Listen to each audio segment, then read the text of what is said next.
कि मुसलमान बेटियों पर 3 तलाक का फंदा लटका कर मुस्लिम बेटियों के साथ बहुत बड़ा अन्याय कर रहे हैं। इसका इस्लाम से संबंध होता तो दुनिया का कोई मुस्लिम देश 3 तलाक खत्म नहीं करता।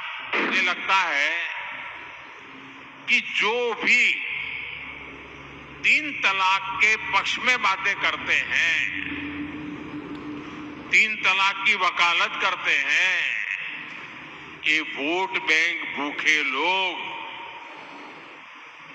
मुस्लिम बेटियों के साथ बहुत बड़ा अन्याय कर रहे हैं। दुनिया के अनेक मुस्लिम बहुल्य देश, इसका इस्लाम से संबंध होता तो दुनिया का कोई मुस्लिम देश 3 तलाक खत्म नहीं करता।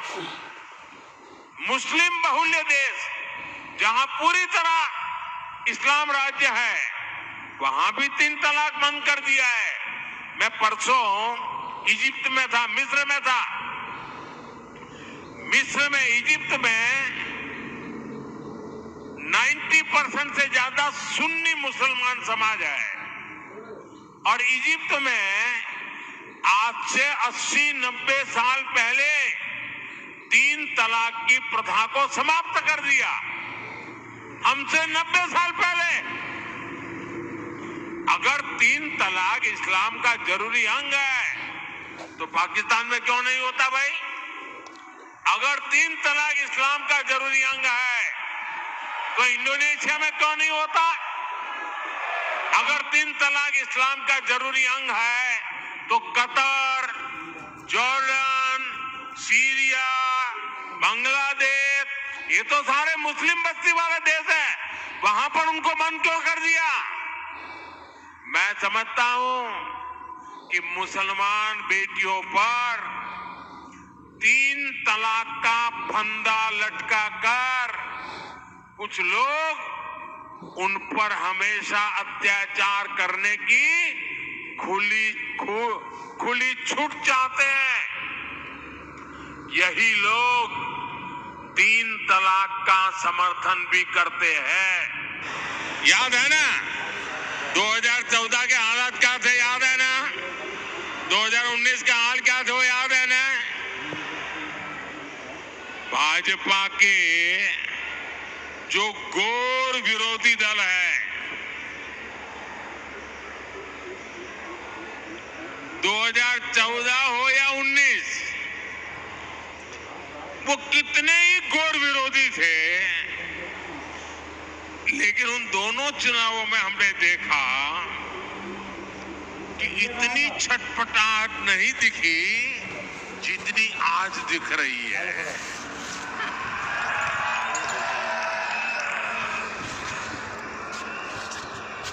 जिन लोगों को कुछ लोग पहले अपना दुश्मन बताते थे, पानी पी पी कर कोसा करते थे, गालियां देते थे, अब उन लोगों को आगे जाकर वो साष्टांग प्रणाम कर रहे हैं, नतमस्तक हो रहे हैं।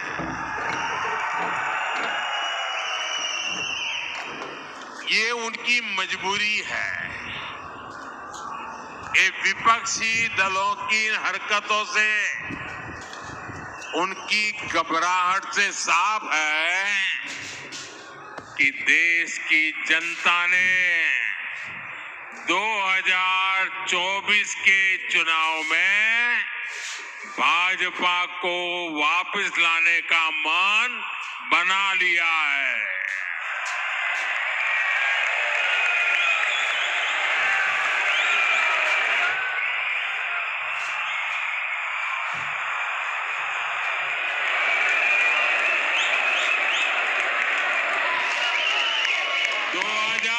चौबीस में फिर एक बार भाजपा की प्रचंड विजय तय। इसी वजह से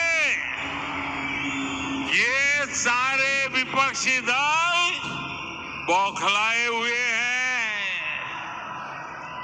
इसलिए इन्होंने तय किया है कि चुनाव से कुछ महीने पहले किसी भी तरीके से जनता को गुमराह करके कुछ लोगों को बरगलाकर झूठे आरोप लगाकर सत्ता हासिल की जाए।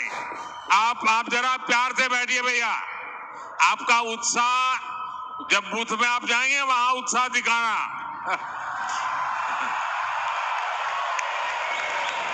आजकल जरा ध्यान से सुनिए, आपको मजा आएगा। एक बात मैं आपको बताता हूं, आप बैठिए, आगे आने की कोशिश मत कीजिए भैया, आप बैठिए। आजकल एक नया शब्द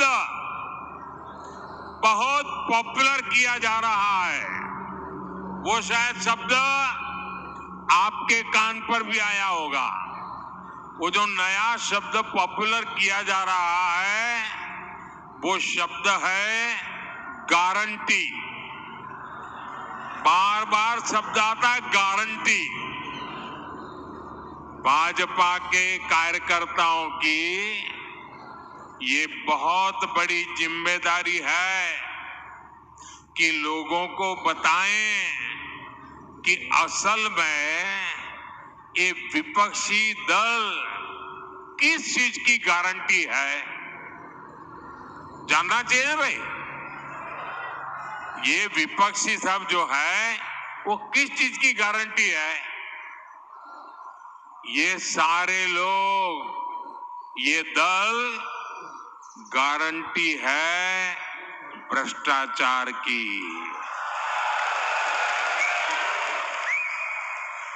ये गारंटी है लाखों करोड़ रुपयों के घोटालों की।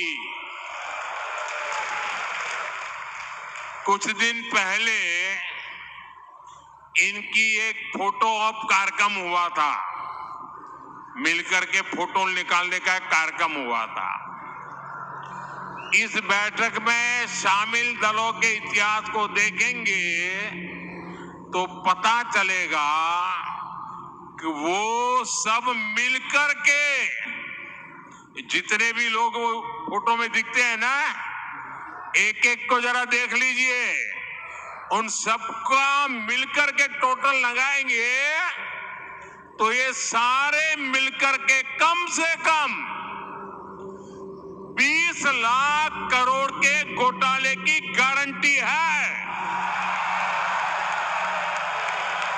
पर 3 तलाक का फंदा लटका कर मुस्लिम बेटियों के साथ बहुत बड़ा अन्याय कर रहे हैं। इसका इस्लाम से संबंध होता तो दुनिया का कोई मुस्लिम देश 3 तलाक खत्म नहीं करता।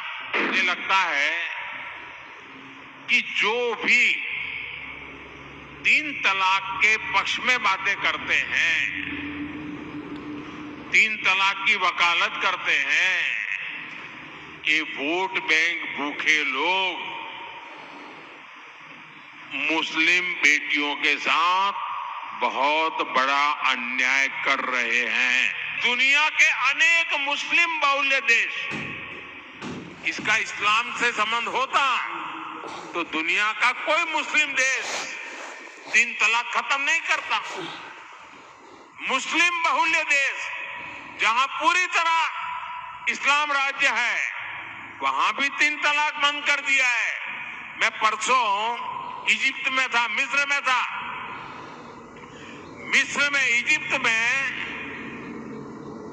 90% से ज्यादा सुन्नी मुसलमान समाज है और इजिप्ट में आज से 80-90 साल पहले 3 तलाक की प्रथा को समाप्त कर दिया।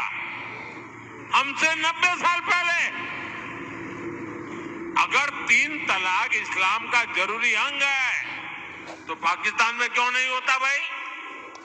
अगर 3 तलाक इस्लाम का जरूरी अंग है तो इंडोनेशिया में क्यों नहीं होता? अगर 3 तलाक इस्लाम का जरूरी अंग है तो कतर, जॉर्डन, सीरिया, बांग्लादेश, ये तो सारे मुस्लिम बस्ती वाले देश हैं, वहां पर उनको बंद क्यों कर दिया? मैं समझता हूं कि मुसलमान बेटियों पर 3 तलाक का फंदा लटका कर कुछ लोग उन पर हमेशा अत्याचार करने की खुली छूट चाहते हैं। यही लोग 3 तलाक का समर्थन भी करते हैं।